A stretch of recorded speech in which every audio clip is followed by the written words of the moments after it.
So how'd you start fucking with TSF? Like I say, I'm 102 Pyru with Sauce Walka, so I've been running with them for a long time. You know what I'm saying? From the streets, you know what I'm saying? Streets to the booth. So you already knew him before you started? Yeah, I knew him. He's actually my favorite rapper. I wouldn't be doing it if it wasn't for him. Sauce? Yeah, for sure, because he was always ahead of his time. Like I was in high school pushing his tapes. You know what I'm saying? Like I was in high school literally pushing his tapes and shit like that. So oh shit, I forgot. Pick a camera and introduce yourself to the people, bro. I'm Real Family Concrete, you know what I'm saying? You can find me on anything at Real Family Concrete. I do music, I battle rap, you know, I'm an all-around artist completely, you know. So you met him through that he, like you like, oh Sauce, I think, you know, I see what you're doing, I think I'm finna start rapping. Was it a situation like that, or was it? I've always, what drove me is that I always wanted to, as a collective, even with Stacks and them, I've always wanted to get on the song with them. I did poetry. Stacks music is pretty good. Yeah, so that's what kind of drove me. I did poetry. I used to do stand-up poetry. Okay. So, niggas snapping at you and shit? Yeah, I used to do that. So, that kind of helped with the battle rap shit. But I always did stand-up poetry. Because you already got the jitters going. Yeah, it's like I don't have no stage fright at all when it comes to shit like that. But I started out with them, and he was just he was somebody that was ahead of his time, who I always feel like we shared a lot of similarities when it comes to a lot of shit. You know what I'm saying? He was battling too. Oh, okay. He was a battle rapper too.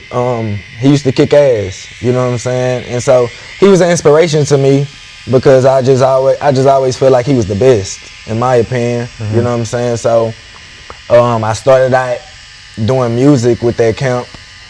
And when they first started, you know what I'm saying? And then I kind of went on my own, and that's just. But I've always had his support. You know what I'm saying? How many people was signed? I interviewed 3 niggas now. I only interviewed, 15 people, 16 people? There's 3 of y'all that were fucking with TSF. Because that's where it was at, bro. I'm not gonna lie, like. Are they just in the city like that to where they just know? Niggas know that's what. It was just like we was in the studio. You know what I'm saying? We was all in the studio. It was RMG. Yeah. Well, your story is different than the other two. My story is different because I started out Mash Mode and Good. You know what I'm saying?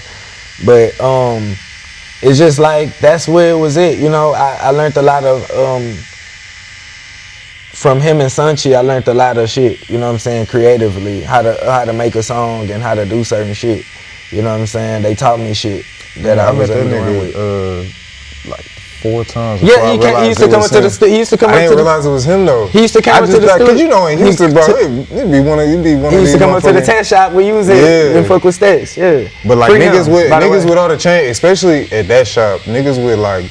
I remember the owner tatted a paper route nigga. It's 30 niggas in that hoe with paper route chains. Like that type of shit was normal because we in Houston in the Galleria area. Yeah, so niggas just wear that. You be like, what you do? I'm janitor at such and such. You know what I'm saying? So I never thought nothing of it. Then I was watching the music video. And I said, bro, I didn't know that. I done met that nigga. Yeah, he used to come up there with his son and shit to the tattoo shop, and that's the last place I seen him at actually. Before he got locked up, free him though. But yeah, I just really started. He wasn't on that Rico TSF shit, huh? Nah, I don't really know his situation when it comes to that.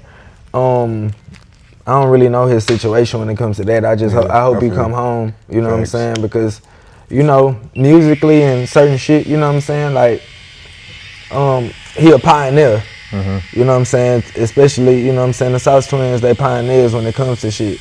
You know, I'm not afraid to admit that, you know what I'm saying? But, you know, we in a world where people are.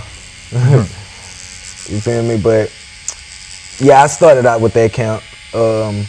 I've always, I'm still at camp. That's how I feel. You got the face tat? No, I don't have the face tat. Why you say like? Because I. Nigga say, nigga, I got jumped in. Nigga, I don't gotta get the face tat. Nah, it's in me, not on me. Yeah. I always, you know what I'm saying, show love to that camp because I wouldn't be who I am without them and without their help, honestly. So even so without help. What did you do Cause I'm sure you didn't jump from fucking with TSF to label signing artist. So would you do like in between just kind of the independent shit? Yeah, independent. I always moved independent. Like I said, I come from selling CDs. After that, that's what my name used to be, Lil Twan at first. Okay. And it changed to Concrete when my friend Emo died, when he passed, cause his name was Concrete. So it was just like showing respect. Yeah, it was like my career had a breath of fresh air when I did a song called Concrete, and a lot of people fucked with me after that.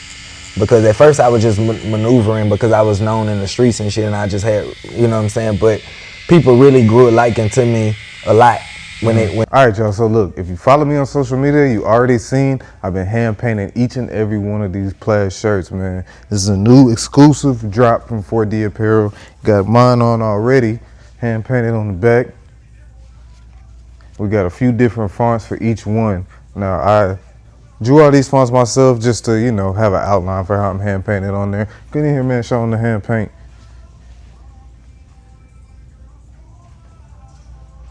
Now, that being said, as live as they are, I know you already want the exclusive drop because there's only 34 of them. So the reason it is only 34 of them, we got the 40% off tattoo coupon inside of the shirt. All right, now look, if you watch Client Conversations, you already know about these 40% off, man. I was talking about them to Trey in the interview.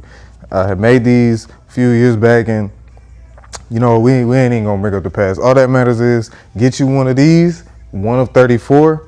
Look, there's only 34 of them. I'm not playing, man. Get you one of these online now. You get this coupon in there. Whether you just want the shirt, whether you just want the coupon, whether you want both, whether you're gonna split it with somebody. Drop the price in half and split it with them, man. Get you one before these are gone. Matter of fact, you know what? Let me show them the. Let's see this shit. By any means, T. Get you these before they're gone. This is one of my favorite ones right here.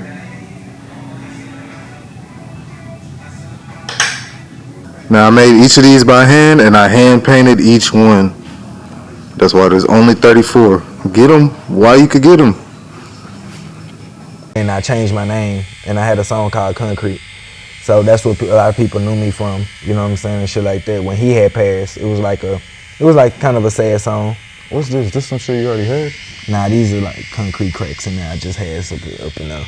Oh, man. All right. Yeah. All right, I got you.